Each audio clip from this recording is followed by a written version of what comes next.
إن الحمد لله نحمده ونستعينه ونستغفره ونعوذ بالله من شرور أنفسنا ومن سيئات أعمالنا من يهده الله فلا مضل له ومن يضلل فلا هادي له وأشهد أن لا إله إلا الله وحده لا شريك له وأشهد أن محمدا عبده ورسوله أما بعد.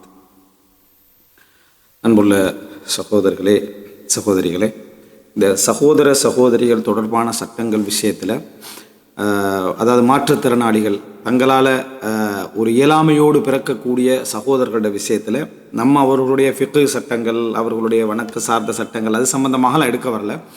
இது ஏன்னா அது அவங்களுடைய வணக்க வழிபாடு இபாதத் சார்ந்த விஷயங்களோடு வரும். அதில் தேவையான பகுதியில் மட்டும் நம்ம சொல்லலாம். இந்த பகுதி ஏன் நம்ம கூடுதலாக சொல்லப்படணும் என்று சொன்னால், பலவிதமான அதாவது சுமைகளை என்ன செய்கிறாங்க, அதோடு இருக்கக்கூடிய சகோதரர்கள் சந்திக்கிறாங்க. இதில் 3-4 வகைப்பட்டவங்க இருக்கிறாங்க. ஒரு உடலில் உள்ள ஒரு குறைபாடு, உதாரணமாக பார்வை குறைபாடு, அந்த பார்வையிலே வித்தியாசமான குறைபாடு உள்ளவங்க இருக்கிறாங்க. உதாரணமாக இமாம் ஆமஷ், சுலைமான் இப்னு மிஹ்ரான் அல் ஆமஷ், அவரை எடுத்தீங்கன்னு சொன்னால் அவரோட கண்ணால் கண்ணீர் வடிஞ்சிட்டே இருக்கும். அதுதான் ஆமஷ்ன்னு சொன்னால் உமூஷ், கண்ணால் கண்ணீர் வடிஞ்சிக்கிட்டே இருக்கும். அவர் தோற்றத்திலேயும் அவர் கொஞ்சம் ஒரு கொஞ்சம் என்ன கஷ்டமானவராக இருந்தாங்கன்னு சொல்லுவாங்க, சரியா? அப்போது அதே போல் இமாம் அஹ்ஃபஷ்ன்னு சொல்லி என்ன நஹுல அறிஞர் தெரிகிறார், அஹ்ஃபஷ்ன்னு சொல்லி, அவருக்கு என்னென்னு சொன்னால் பகலுடைய காலங்களில் பார்வைகள் என்ன கொஞ்சம் குறையும். அதாவது கூடுதலான சூரிய வெளிச்சம் வந்தால் நம்மளால் பார்க்கலாம் இருக்குமே, அந்த மாதிரி சாதாரண லைட்லேயும் அவருக்கு என்ன செய்ய முடியும், பார்க்க முடியாது. அந்த இரவில் ஒரு அளவுக்கு பார்ப்பார், பகலுடைய பார்வை மிகவும் என்ன குறைவாக இருக்கும். அதனால் இமாம் அஹ்ஃபஷுக்கு அந்த ஒரு இது இருந்ததாக நம்ம பார்க்குறோம். அதுபோல் இமாம்களில் நம்ம அத்தா இப்னு அபீ ரபாஹ் நம்ம பார்த்திக்கிறோம். அவருக்கு நிறைய உடல் குறைபாடுகள் என்ன இருந்தது, முடமாக, அதுபோல் கையுடைய ஷலல் என்ன ஒரு விதமான செயல்பாடற்ற தன்மைகள், ஒரு கண்ணில் பாதிப்பு, இது போன்றவைகள் அத்தா இப்னு அபீ ரபாஹுக்கு என்ன இருந்திருக்கு. அதே போல் இமாம் இப்னு சீரீனுக்கு என்ன செஞ்சிருக்கு, ஒரு செவிப்பறையில் என்ன ஒரு கேட்கக்கூடிய ஒரு பிரச்சனையுடைய இமாம் முகமது இப்னு சீரீனுக்கு இருந்திருக்கு. அதே போல் இமாம் கத்தாதா இப்னு திஆமா அஸ்-சுதூசி அவர்களை பொறுத்த வரைக்கும் என்ன பார்வை அற்றவராக அவர் என்ன செஞ்சார், அதாவது பார்வையுடைய குறைபாடு உச்சகட்டமாக அவருக்கு என்ன செஞ்சது இருந்ததை பார்க்குறோம். அதே போல் இமாம் ஷாத்திபி அதாவது நம்ம உடல் குறைபாடுடைய அறிஞர்கள் எடுத்தால் நம்ம நினைக்கிறோம் ஒரு அளவு முழுசாக எடுத்தால் கூட ஒரு 100 பேர் என்ன செஞ்சிடலாம், கொண்டு வந்துடலாம். அவ்வளோ அறிஞர்களாக என்ன செஞ்சாங்க இருந்தாங்க. இஸ்லாமிய வரலாற்றில் மார்க் அறிவுக்கும் தகுதிக்கும் இதுக்கும் எந்த விதமான பிரச்சனையும் இஸ்லாமிய வரலாற்றில் இருந்ததே இல்லை. இமாம்களாக இப்போ அரபு நாட்டில் முஃப்தியாக இருந்து மரணித்த, இப்போயும் மரணித்து, அதுக்கு முன்னாலும் மரணித்த அறிஞர்களாம் கண்குருடர்களாக என்ன செஞ்சுக்கிறாங்க இருந்திக்கிறாங்க, வழிகாட்டக்கூடியவர்களாக என்ன செஞ்சுக்கிறாங்க இருந்திக்கிறத நம்ம பார்க்குறோம். அதுபோல் அதாவது உங்களுக்கு தெரியும், குர்ஆனுடைய அந்த 7 கிராத்துகளோடு சம்பந்தப்பட்ட அறிவிப்பாளர்கள் ஒருத்தர் காலூன் என்றவர், சரியா? அவருக்கு என்ன ஒரு செவிப்பறையில் என்ன ஒரு பிரச்சனை என்ன செஞ்சிருக்கு இருந்திருக்கு. அதுபோல் இமாம் இப்னுல் அசீர் அல் ஜஸரி, சரி, இப்னுல் அசீர் 3 அறிஞர்களை சொன்னோமே, அதில் இமாம் இப்னுல் அசீர் அல் ஜஸரி அவருக்கு அவருடைய அசைவு ஹரக்கா ஆக்கியான்னு சொல்லுவாங்க, அதாவது ஒரு அசைவு முடம் ஒன்று என்ன செஞ்சிருந்துச்சு, அதாவது சரியான முறையில் நடக்க இல்லாத ஒரு தன்மையோடு அவர் என்ன செஞ்சார் இருந்தார் அப்படின்றத பார்க்குறோம். இது போல் இஸ்லாமிய வரலாற்றில் பிறந்து நிறைய அறிஞர், நபித்தோழர்களில் நம்ம அம்ர் இப்னுல் ஜமுஹ், சரியா, உஹுத் யுத்தத்தில் என்ன செஞ்சார், ஷஹீதாக கொல்லப்பட்டார். ரசூல் ஸல்லல்லாஹு அலைஹி வஸல்லம் சொன்னாங்க என்ன, அதாவது அவரை நான் இந்த முடத்தோடு சொர்க்கத்திற்குள்ளே நடப்பதை நான் காண்கிறேன் என்று ரசூலுல்லாஹி ஸல்லல்லாஹு அலைஹி வஸல்லம் சொன்னாங்க. அப்போ ஒரு முடமாக இருந்து கொண்டு ஷஹீதான ஒரு மனிதர்கள் ஒரு அப்துல்லா இப்னு மஸ்ஊத் ரலியல்லாஹு அன்ஹு அவர்கள் அவருடைய காலில் ஒரு கெண்டை காலில் ஒரு மெலிந்த தன்மையோடு என்ன செஞ்சது இருந்தது. ரசூல் ஸல்லல்லாஹு அலைஹி வஸல்லம் அந்த அராக்குச்சியை இவங்க பிச்சு கண்டிக்கிற டைமில் அதை பார்த்துக்கிட்டு சில நபித்தோழர் என்ன செய்யாங்க, அந்த அவருடைய தன்மையை பார்த்து சிரிச்சாங்க. அப்போ ரசூல் ஸல்லல்லாஹு அலைஹி வஸல்லம் மிம்மா ததஹக்கூன், எதை பார்த்து நீங்கள் சிரிக்கிறீங்க, விளங்கிட்டா, அபின் திக்கத்தி சாக்கைஹி, அவருடைய கெண்டை காலுடைய அந்த மெலிந்த தன்மையை வச்சா நீங்கள் சிரிக்கிறீங்க. லஹுமா அத்கலு ஃபில் மீசானி மின் ஜபலி உஹத் மலையுடைய பாரத்தை விட அந்த மீசானில் அது மிக பாரமான நன்மை அவருக்கு என்ன செய்யும் கொண்டு கொடுக்கிறது என்று ரசூலுல்லாஹி ஸல்லல்லாஹு அலைஹி வஸல்லம் என்ன சொன்னாங்க. அதே போல் அப்துல்லா இப்னு உம்மி மக்தூம் ரலியல்லாஹு அன்ஹு பார்வை குருடாய்ந்தார், ஆனால் முஅத்தினாக என்ன செஞ்சார் இருந்தார் பார்க்குற. ரசூல் ஸல்லல்லாஹு அலைஹி வஸல்லம் 10க்கு மேற்பட்ட தடவை பல நேரத்தில் பொறுப்பாளராக அவர் என்ன செஞ்சுக்கிறாங்க, ரசூல் ஸல்லல்லாஹு அலைஹி வஸல்லம் அவர்கள் நியமித்தாங்க. அவர் ஷஹீதாகினதே எப்படி என்று சொன்னால், அந்த போர்க்கொடியை கையில் வச்சுக்கண்டு என்ன தன்னுடைய அந்த இஸ்லாம், அதாவது ஒரு கடுமையான யுத்த நேரத்தில் அவர் கைவெட்டப்படுது, இன்னொரு கையால் என்ன செஞ்சார் அதை பிடிச்சிக்கிறார், அந்த கையும் என்ன செஞ்சு வெட்டப்பட்டு அவர் கொல்லப்பட்டார், ஷஹீதாக கொல்லப்பட்டார், ஒரு குருடராக பேத்து என்ன அங்கே கொல்லப்பட்டார் அப்படின்ற சப்ஜெக்ட் நம்ம என்ன செய்யணும் பார்க்குறோம். அப்போ இஸ்லாமிய வரலாற்றில் இப்படி ஒரு சப்ஜெக்ட் ஒரு பிரச்சனை. முஆய்கிப் ரலியல்லாஹு அன்ஹு என்ன செஞ்சார், அதாவது அந்த ஜுதாம் என்ன அதை தொழுநோய் அவருக்கு என்ன செஞ்சு இருந்ததான். உமர் ரலியல்லாஹு அன்ஹு காலத்தில் அவர் எதில் பொறுப்பில் இருந்தார்னு சொன்னால், அதாவது பொருளாதார ரீதியான அந்த பொறுப்பில் கூட என்ன செஞ்சார், அவர் இருந்தார் அப்படின்னு பார்க்குறோம். அதாவது ஞாபகத்துக்கு நம்ம எடுத்தோம்னா கடைசி காலத்தில் குருடாகினோன்னு சொல்லி இப்னு அப்பாஸ் ரலியல்லாஹு அன்ஹு அவர்கள், அப்துல்லா இப்னு உமர் ரலியல்லாஹு எல்லாம் கடைசி கால பகுதியில் கண் பார்வையற்றவர்களாக மாறி நாங்கள் எடுத்து பார்க்கிறோம். அதே போல் அறிஞர்கள் அப்படி நீங்கள் நிறைய பார்த்தீங்கன்னா, இமாம் இப்னு கஸீர் ரஹிமஹுல்லாஹ் அவர்கள் எழுதி கொண்டே என்ன செஞ்சாங்க, கண் குருடராகிய நிலையில் என்ன செஞ்சாங்க, அவர்கள் மரணித்தார்கின்றதை பார்க்குறோம்.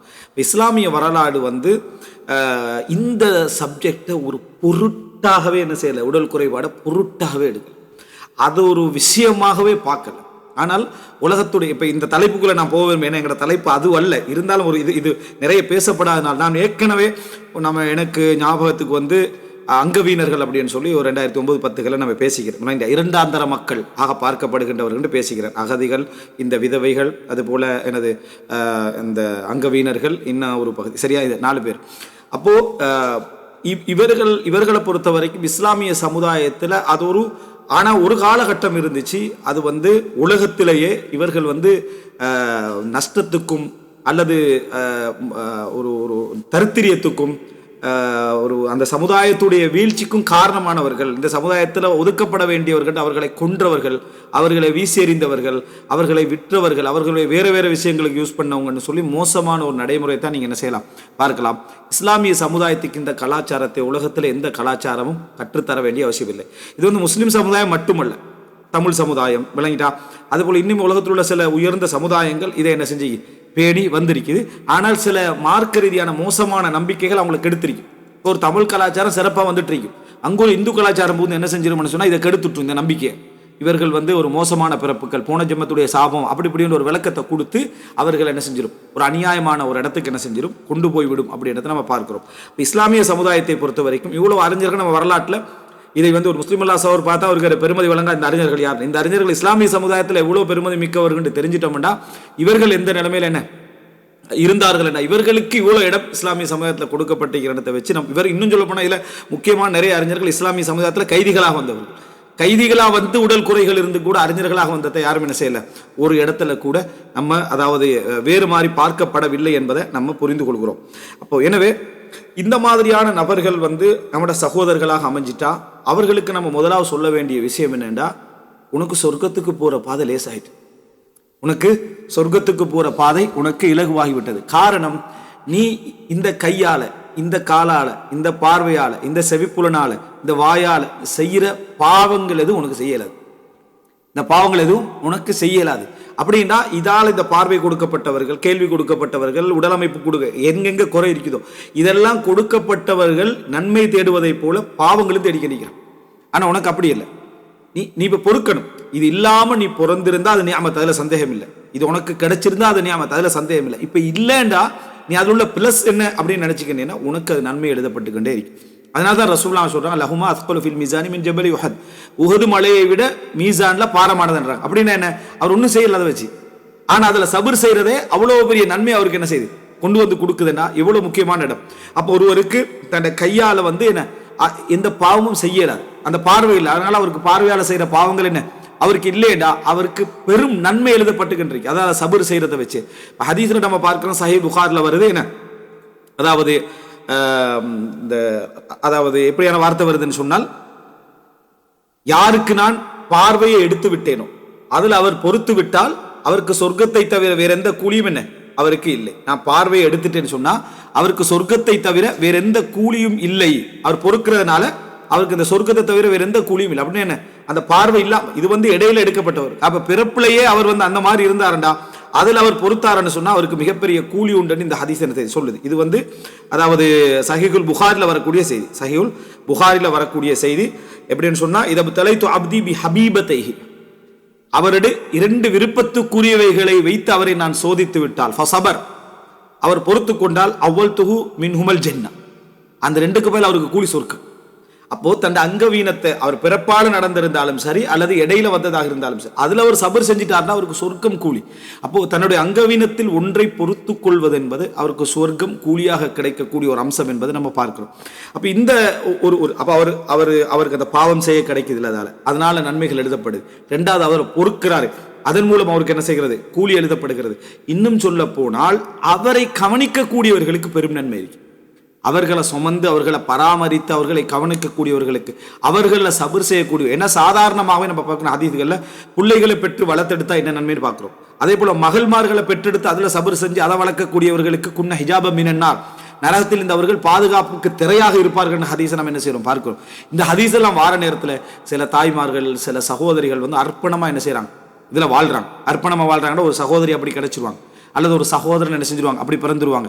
அப்படி இருக்கிற நேரத்தில் தண்ட தாய் போல தண்ட தந்தை போல அந்த சகோதரி தண்ட திருமணத்தை அதுக்கேற்ற மாதிரி முடிக்கிறான், அந்த சகோதரன் தண்ட திருமணத்தை அதுக்கேற்ற மாதிரி வச்சுக்கிறான். எனக்கு ஒரு தாத்தாய்கிறா, எனக்கு ஒரு தங்கச்சிக்கிறா, எனக்கு ஒரு தம்பிக்கிறா, எனக்கு ஒரு அண்ணன் இருக்கிறா, அவனை சேர்த்தா நான் என்ன செய்ய வேண்டியிருக்கு, நான் பார்க்க வேண்டியிருக்கு. என் உமா இல்லாமல் போனோம், என்னோட வாப்பா இல்லாமல் போனோம்ல, நான் தான் என்ன அதுக்கு பொறுப்பு, அதுக்கேற்ற மாதிரி நான் திருமணத்தை நான் வச்சுக்கொள்றேன்னு சொன்னால் ரசூலுல்லாஹ் கேட்ட துவா தான் ஜாபிர் ரலியல்லாஹு பாரக்கல்லாஹு லக், உனக்கு அல்லாஹு தஆலா பரக்கத்து செய்வானாகன்னு சொல்றது. அப்போ வாழ்க்கையுடைய ஒரு பரக்கத்தை அது கொண்டு வந்து சேர்க்குது. நாங்கள் வந்து மனசார இந்த புள்ளையை வந்து நான் பார்க்கணும்ன்ற ஒரு நியத்து வச்சுட்டாலே உன்னோட வாழ்க்கைக்கு அல்லாஹு தஆலா பெரிய ஒரு பரக்கத்தை கொண்டு வந்து சேர்ப்போம். அந்த எண்ணங்களாலேயே பெரிய நல்ல சூழல்கள் வந்து கிடைக்கும். ஏன்னா உன்னோட வாழ்க்கை முறையை நீ மாற்றிக்கொள்றாய், இந்த ஒரு மனநிலை வரணும். ஆனால் என்ன, இதனுடைய நன்மைகள் தெரியாததுனால என்ன பிரச்சனை என்று சொன்னால், அதாவது ஒரு ஆய்வு ஒன்று எடுக்கிறாங்க. என்ன ஆய்வு அப்படின்னு சொன்னால், இந்த மாதிரியான அதாவது அங்கவீனம் சம்பந்தமாக இருக்கக்கூடிய வீட்டில் உள்ள வீட்டவர்களுடைய அந்த சமுதாயத்தில் உள்ளவர்களுடைய மனோநிலை சம்பந்தமான ஒரு புத்தகம், கிட்டத்தட்ட 90 பக்கம். சரியா? இந்த அங்கவீனம் சம்பந்தமாக ஒரு இஸ்லாமிய அதாவது ஒரு எப்படின்னு சொன்னால் அல் ஆசாரு நஃப்சியா வல் இஜ்திமாஇயா லில் இஆகா அலா இஹ்வா அல் அஷ்காஸ் அல் முஆகின், அதாவது இந்த அங்கவீனம் அடைந்தவர்களுடைய சகோதரர்களுடைய சமூக நிலையும் அவர்களிடத்தில் ஏற்பட்டிருக்கக்கூடிய உளரீதான விளைவுகள். இதுக்கு ஒரு அதாவது ஃபீல்டு ஒர்க் விளங்கிட்டா, ஒரு ஃபீல்டு ஸ்டடி ஒன்று செய்கிறாங்க. அதாவது என்ன சொல்கிறது, கிரவுண்ட் ஸ்டடி ஒன்று என்ன செய்கிறாங்க, போய் ஒவ்வொருத்தரையும் சந்தித்து பேசி விளங்கிட்டா. இது வந்து என்ன, அதாவது ரூஹி என்று சொல்லக்கூடிய ஒருவரால் எழுதப்பட்டிருக்குது. இது இமாராத்தில் தான் என்ன செஞ்சுக்குது, குல்லியத்து தர்பியாவால் இது என்ன செஞ்சுக்குது, முராஜா செய்யப்பட்டு வெளியிடப்பட்டிருக்கு இந்த புத்தகம்.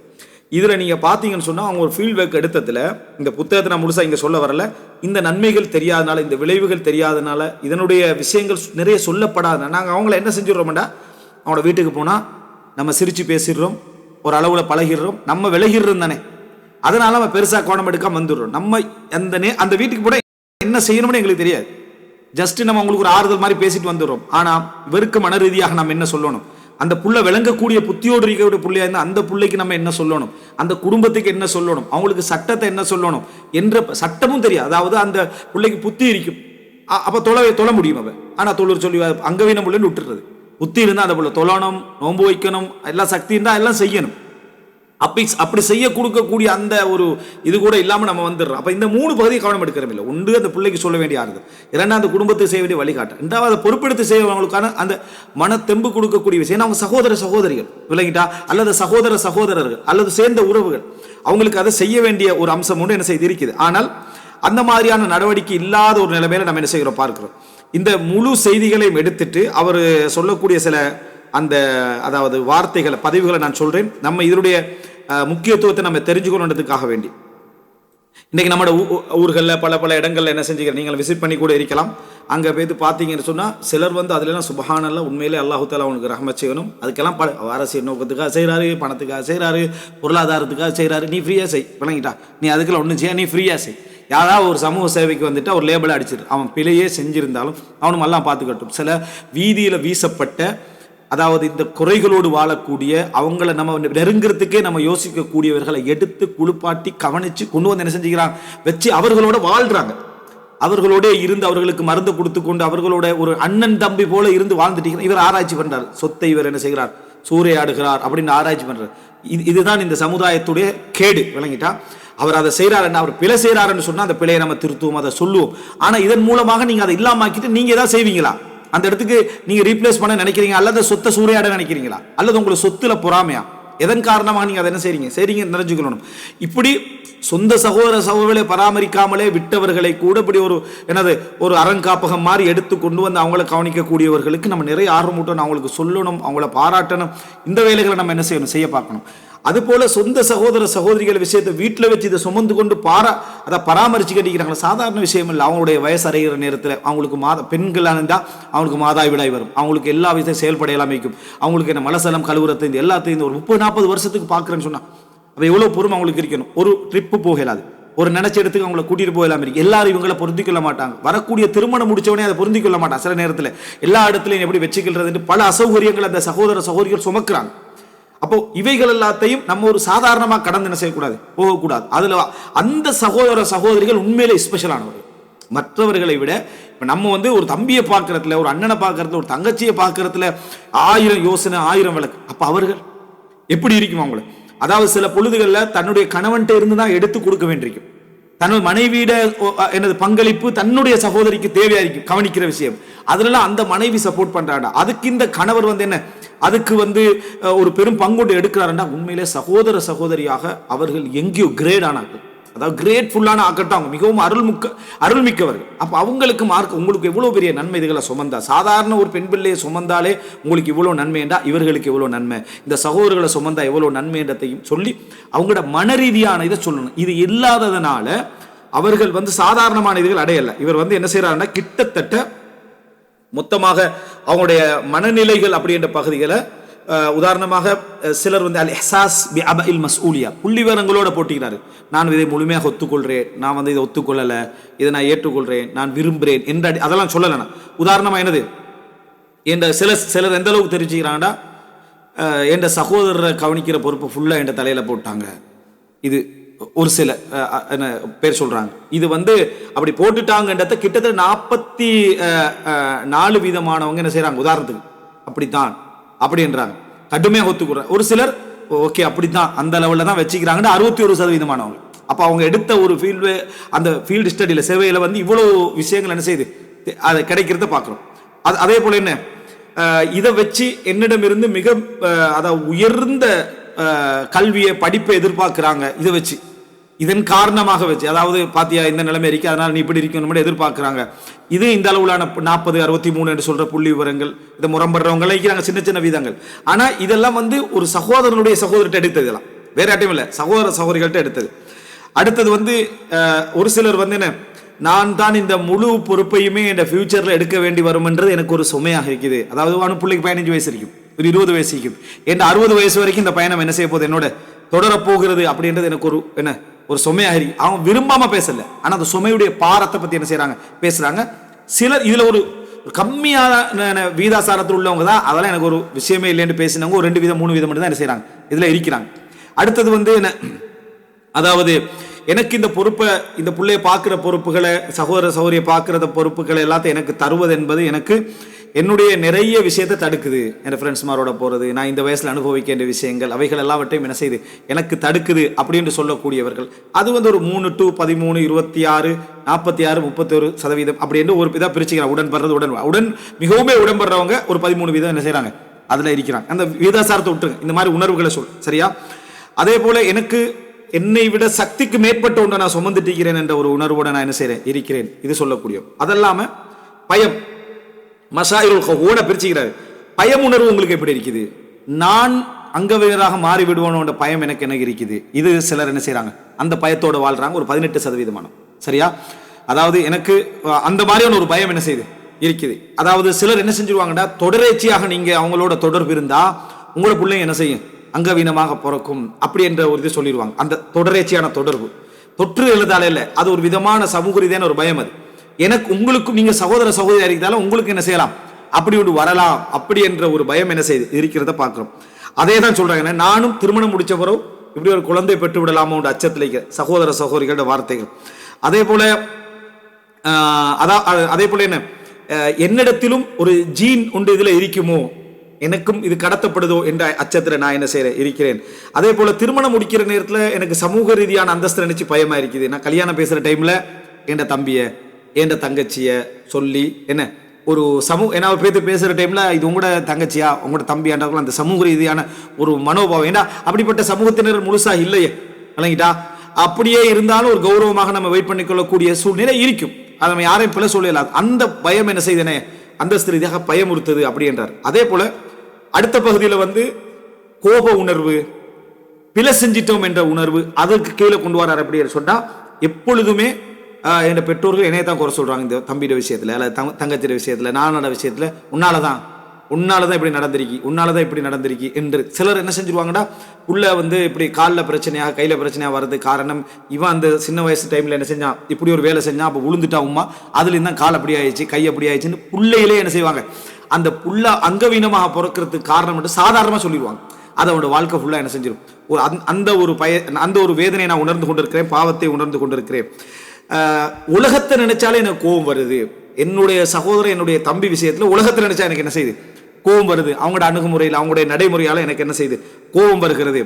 சில நேரங்கள் எனக்கு பொறாமை வருகிறது. எனக்கான கவனம் குறைக்கப்பட்டு என் அங்கவீனமான சகோதரருடைய கவனம் வந்து கூடுதலாக இருக்குது. அவரை வச்சே டிசிஷன் எல்லாம் என்ன செய்யுது எடுக்கப்படும். அதனால எனக்கு பொறாமை உணர்வு என்ன செய்யுது, கூடுதலாக வருகிறது. அதாவது ஒரு பயணம் போறதா இருந்தாலும் தம்பிக்கு இயலாது, தங்கச்சிக்கு இயலாது, அண்ணனுக்கு இயலாது, அதனால பயணம் போகலாது என்றது ஒரு பெரிய வயசுல பொறுக்கிறது வேற. ஒரு குறிப்பிட்ட வயசு வரைக்கும் எனக்கு ஒரு கஷ்டமாக என்ன செய்து இருக்குது. சில நேரங்களில் வந்து அவருக்கு செலவழிக்கப்படக்கூடிய பொருளாதாரம் இருக்குது, அது வந்து எனக்கு சாதாரணமாக கிடைக்கக்கூடிய விஷயங்கள் கூட தடுக்கப்படுது, அவனுக்கு அதிகமாக என்ன செய்யறது செலவழிக்கப்படுவதனால. அப்படி என்ன அதுல சொல்றதுன்னு பார்க்கிறோம். அதே போல என்னுடைய சகோதரனுடைய இந்த அங்கவீனம் சம்பந்தமாக யாரோடையும் டிஸ்கஸ் பண்றதுக்கு எனக்கு என்ன செய்யுது பண்ணலாம் இருக்கு. எப்படி பண்றது, பண்ணினா நான் குறை பேசுறதா ஆயிருமோ என்ற ஒரு மனோபாவம் எனக்கு என்ன செய்யுது இருக்குது. அதே போல என் பெற்றோர்கள் வந்து எந்த ஒரு முடிவெடுத்தாலும் என்னட்ட எந்த மசூராவும் என்ன செய்யாது இருக்காது. பிள்ளையோட அங்கவீனத்தை வச்சுதான் எல்லா முடிவுகளும் என்ன செய்யும் எடுக்கப்படும். இதே என்ற லைஃபை என்ன செய்யுது, நான் விலகிறணும் ஓடிடணும் என்ற மாதிரியான சிந்தனை, இப்படிப்பட்ட ஒரு மன பிரச்சனைகள் அவங்க வாழலாம். நம்ம என்ன நினைக்கிறோம்னா தம்பி அக்கா தானே, உண்மைதான். ஆனால் லைஃப்ல உள்ளத்துக்குள்ள கடந்து 3ஆம் மனசுல கடந்து போகக்கூடிய அந்த சுமைகள் தான் இதெல்லாம். அதே போல பெற்றோர்களோடு உள்ள தொடர்புல என்னென்ன விஷயங்கள் பாதிக்கப்படுகிறது. ஒரு மகனுக்கு இப்படி ஒரு மகள் இருந்தா பெற்றோருடைய விஷயத்துல என்னென்ன பாதிக்கப்படுகிறது. அதே போல என்ன, அதாவது சமுதாயத்தோட தொடர்புல என்னென்ன விஷயங்கள் பாதிக்கப்படுகிறது. சமுதாயத்தோட தொடர்புல உதாரணமா என்ன, வெட்கம், எனக்கு ஒரு வெட்க உணர்வு, சமுதாயத்தில் பலர டைம்ல ஒரு வெட்க உணர்வு. அது போல என்ன, சில பிள்ளைகள் இருப்பாங்க அமைதியா இருந்துருவாங்க, சில பிள்ளைகள் வந்து சவுண்டோட இருப்பாங்க, எங்க போனாலும் வித்தியாசமான சவுண்டோடு இருப்பாங்க. அப்போ வீட்டுக்கு ஃபர்ஸ்ட்டுக்கு வந்த உடனே எல்லாரும் ஒரே விஷயத்தை ஒரே மாதிரி அணுக மாட்டாங்க. ஃபர்ஸ்ட்டுக்கு வார பயந்துருவாங்க. சின்ன பிள்ளைகள் சிலது பயந்துடும். சின்ன பிள்ளைகள் வந்து சத்தத்தை கண்டு அதை கண்டு பயப்படுவாங்க. இப்போ பயப்பட்டா அந்த வீட்டுக்கு போறது வாரதுல எல்லாம் உறுதி. அதை நினைச்சு அந்த சகோதரனாக சகோதரியாக 2 கவலை வரும். ஒன்று சமூக ஸ்டேட்டஸ், 2வது என்ற சகோதரருடைய நிலைமை என்னென்றது வெறுப்பாக மாறும். இவைகள் எல்லாம் அந்த இடத்துல என்ன செய்யுது வரும். நான் பொதுவாக என் வீட்டுக்கு யாரும் வருவதை விரும்புவதில்லை, விசிட் பண்றதே விருப்பம் இல்லை. நான் யாரை சந்திக்கணும்னாலும் வீட்டை விட்டு வெளியே போயிடுறேன். நான் அங்க வரேன், நான் அந்த இடத்துல வரேன். என் வீட்டுக்கு ஒரு ஆளை எடுத்து சந்திக்கிறன்றது எனக்கு ஒரு மன போராட்டமா என்ன செய்யுது இருக்குது. அது போல என்ன, அதாவது எப்பயுமே யார் அங்கவீனத்தை பத்தி பேசினாலும் என் சபையிலேயோ ஒரு கிளாஸ்லயோ பிசினஸ்ல அங்கவீனம் சம்பந்தமான பேச்சு வந்து நான் அவசரமா ஒதுங்கிறேன். ஏன்னா அடுத்தது என் சகோதரனால சம்பந்தப்படும், உங்களோட தம்பி இருந்தானே, உங்களோட அண்ணன் தானே, உங்களோட தங்கச்சி தானே, அது லிங்க் ஆயிரும். அதுல இருந்து ஓடுவதற்கான முயற்சியை நான் என்ன செய்யறேன் எடுக்கிறேன். சில பொழுதுகளில் நான் பரிஹசிக்கப்படுவதாக என்ன செய்கிறேன், நான் வந்து சமுதாயத்தில் உணர்கிறேன். சில நேரங்களில் எனது சகோதரன் காரணமாக என்னோடு தொடர்பு வைக்காம நிறைய பேர் இருக்கிற அந்த ஃபீலிங்கை நான் உணர்றேன். கிட்டத்தட்ட 30 விஷயங்களை கொடுத்து இந்த மாதிரி அங்கவீனத்தை நடக்கக்கூடிய வீடுகள், அப்போ அந்த அந்த நிலையங்கள் இருக்குது, அந்த வீடுகளுக்கெல்லாம் போய் பார்த்து இதை என்ன செய்யறாங்க, அதாவது நடந்து கொள்றதை நம்ம பார்க்கிறோம். எனவே இது நான் இந்த விஷயங்களை வாசிச்சேன்னு சொன்னா அந்த சகோதரிகளை கண்டால், எங்களோட குடும்பத்துக்குள்ள நம்ம கண்டோம் என்றாலும் சரி, எங்களை சூழ நமக்கு இருந்தோம் என்று சொல்லலாம், எந்த இடத்துல இருந்தாலும் நமக்கு ஒரு பொறுப்பைக்கு மஸ்ஊலியத்தில் நம்ம இந்த சமுதாயத்துடைய அதாவது கவலையும் ஹம்முத்தீன் இந்த மார்க்கத்துடைய கவலையும் அந்த சகோதரத்துடைய கவலையும் இருந்தால் அல்லாஹு தஆலா நம்மளே சிறப்பான முறையில் நம்மளே வச்சுக்கிறான் என்றா நம்ம வந்து அவர்களை கண்ட உடனேயே நம்ம சபர் செஞ்சு அவங்களால முடியாது விட்டால், ஏன்னா எல்லாரும் ஒரே விதமாக அணுக மாட்டாங்க. சுபஹானல்லாஹ், இதில் ஒரு அற்புதம் என்னென்னா அப்படிப்பட்ட பெற்றோர்களில் பெரும்பாலானவங்களுக்கு சிலர் விதிவிலக்காக இருக்கலாம், ஒரு 25-30 விதமான விதிவிலக்காக இருக்கலாம். அந்த பெற்றோர்களுக்கு அல்லாஹு தஆலா கொடுத்திக்கிற பாசமும் ஒரு அளவுக்கு விதமான ஒரு பாசத்தை அல்லாஹு தஆலா அவங்களுக்கு கொடுத்திக்கிறான். எப்படின்னா சில பிள்ளைகளுடைய இடத்த நீங்க பார்த்தீங்கன்னா எங்களால் ஜீரணிக்க முடியாமல் இருக்கும். அவங்கள பார்க்கிறதோ, அவங்கள்ட்ட நிற்கிறதோ, அவங்கள கவனிக்கிறதோ என்று மிக கஷ்டமாக இருக்கும். வாசம் ரீதியாக இருக்கலாம், அந்த மனம் ரீதியாக இருக்கலாம், அல்லது வந்து அவங்களுடைய அன்றாட கஷ்டங்கள் ரீதியாக இருக்கலாம். அந்த மாதிரி ஒரு புள்ள வந்து நமக்கு அவ்வளோ ஒரு வேதனை அன்றிருக்கும். ஆனால் அந்த புள்ள ஆயுள் காலம் புள்ள என்னோட இருக்கணும், அவங்க என்னோடையே வாழணும், என்னோட இருக்கணும்னு நினைக்கக்கூடிய சகோதர சகோதரிகள், அவங்களோட மரணத்தை ஒரு செக்கனும் எதிர்பார்க்காத சகோதர சகோதரிகள், வேற யார் மரணிச்சாலும் இந்த புள்ள என்ன செய்யக்கூடாது, மரணிக்க கூடாது என்ற எண்ணத்தோடு வாழக்கூடிய தாய்மார்கள். ஒரு தாய் அப்படி ஒரு புள்ள மரணிச்ச உடனேயே அல்லாஹ் தஆலா அந்த பிள்ளைக்கு ராகத்து கொடுத்தான் அப்படின்னு நினைக்கலாம் தானே. அந்த தாய் கபரை விட்டு வரல, அவங்க கபருக்கு போய் என் பிள்ளையோட தான் நான் இருப்பேன் என்று சொல்லி, அதாவது மணித்தியால கணக்கில் அங்கே இருந்து அழுது எல்லாரும் வந்து மிக கஷ்டப்பட்டு தான் திருப்பி நினைஞ்சாங்க, கூட்டிட்டு வந்தாங்க. அவங்களால முடியல, தினந்தோறும் ஜியாரத் என்ற அளவுக்கு இருந்தாங்க. அப்போ அல்லாஹு தஆலா கொடுத்திக்கக்கூடிய அந்த கருணையை பார்த்தீங்களா, அந்த மாதிரி பிள்ளைகளோடு அவங்க வைக்கக்கூடிய இறுக்கமான தொடர்பு. அல்லாஹ் நினைச்சான அந்த ரஹ்மத்துடைய வட்டத்தை கூட்டி விட்டுருவாங்க. கூட்டி விட்டா அவங்க தாங்க வேண்டிய சக்தியோட அதிகமாக என்ன செய்வாங்க, தாங்குவாங்க. அப்போ அல்லாஹு தஆலா நம்ம சபர் காட்டிட்டோம்னா, நம்ம பொறுமை காட்டிட்டோம்னு சொன்னா அல்லாஹு தஆலா என்னது, உமை யுஸப்பிர் சப்பரஹுல்லாஹ், பொறுமையை வரவழைக்கக்கூடியவருக்கு அல்லாஹ் பொறுமையை நிறைய கொடுப்பான். அது மாத்திரம் தனக்கு அங்கவீனமான புள்ளை இருக்கின்றத வச்சு அந்த புள்ளையோட வாழ்க்கையை சுருக்கி கொள்ளாம, அங்கவீனமான புள்ளை கண்டாலேயே எடுத்து அரவணைச்சி கழுவி அவங்கள கவனிச்சு தன்னோட கொண்டு வச்சுக்கொள்ளக்கூடிய தாய்மார். இதன் காரணமாகவே அது மாதிரியான அங்கவீன நிலையம் ஒன்றை உருவாக்கி எல்லா பிள்ளைகளையும் அதுக்குள்ள எடுத்து தானும் அதுக்கு பொறுப்பாக இருந்து அந்த பிள்ளைகளை அகமகிழ்ந்து பார்க்கக்கூடியவங்க எத்தனை பேர் இருக்கிறாங்க, சும்மா நினைச்சு பாருங்க. சுப்ஹானல்லாஹ். அப்ப அல்லாஹு தஆலா நிர்வாகி இந்த உலகத்துடைய, சரியா, அல்லாஹு தஆலா இந்த உலகத்தையே நிர்வகிக்கக்கூடிய அந்த ரஹ்மத், அந்த பாசம், அதில் நம்ம வந்து அதில் முயற்சி எடுத்துட்டோம்டா அல்லாஹு தஆலா போதுமானவன் இந்த விஷயங்கள் எல்லாவற்றையும் கவனிப்பதற்கு. அப்போ இந்த ஒரு ரஹ்மத் அல்லாஹ் அவங்களுக்கு கொடுத்தீங்கன்னா அவங்களுக்கு நம்ம சொல்ல வேண்டியது இதுதான், உங்களுக்கு இந்த இழப்பின் காரணமாக நீங்க பாவம் செய்றீங்க இல்ல, இரண்டாவது உங்களுக்கு இதுல நீங்க பொறுக்கிறதன் காரணமாக நன்மைகள் உண்டு. அடுத்தவங்களுக்கு நம்ம என்ன சொல்லணும்டா, நீங்க இவர்களில் சபர் செய்வது, இவர்களில் கவனிப்பது. சில வேளை நீங்க இரவுல நின்று பகல்ல நோன்பு பிடிச்சி பெரும் பெரும் அமல்கள் செய்வதை விட உங்களுக்கு லேசான நன்மைகள் அல்லாஹ் தஆலா தரலாம். நீங்க கடமைகளை மட்டும் செஞ்சு கூட உங்களுக்கு என்ன செய்யலாம், பெரும் பாவ மன்னிப்பு அல்லாஹ் தஆலா தரலாம். நீங்க அவங்கள சுமந்ததின் காரணமாக, அவங்கள ஏற்றுக்கொண்டதின் காரணமாக மிகப்பெரிய நன்மைகள் உங்களுக்கு என்ன செய்யலாம் தரலாம். ஏண்டா அந்த அந்த ஒரு அல்லாஹ் தஆலா என்ன ஹதீஸ்ல நம்ம என்ன பார்க்கிறோம், இந்த உலகத்தில் யாருக்கு யார் இரக்கம் காட்டுகிறாரோ அவருக்கு ரஹ்மான் என்ன செய்வான், இரக்கம் காட்டுவான். கருணையுடைய ஒரு விளைவு தான் அந்த விளைவு. இந்த விஷயங்களை நம்ம தெரிஞ்சுட்டோம்னா அப்படிப்பட்ட சகோதர சகோதரிகளை கண்டால், அவர்கள் நமது குடும்பத்துக்குள் இருந்தாலும் சரி வெளியே கண்டாலும் சரி, அவர்களுக்கு சப்போர்ட் வழங்குவதனூடாக, அவர்களுக்கு ஆறுதல் சொல்வதனூடாக, அவர்களுக்கு இந்த ஆலோசனைகள் சொல்வதனூடாக, இன்னும் சொல்ல போனால் அவங்க சில நேரத்தில் மார்க்க விஷயங்களை கவனமற்றிருப்பாங்க.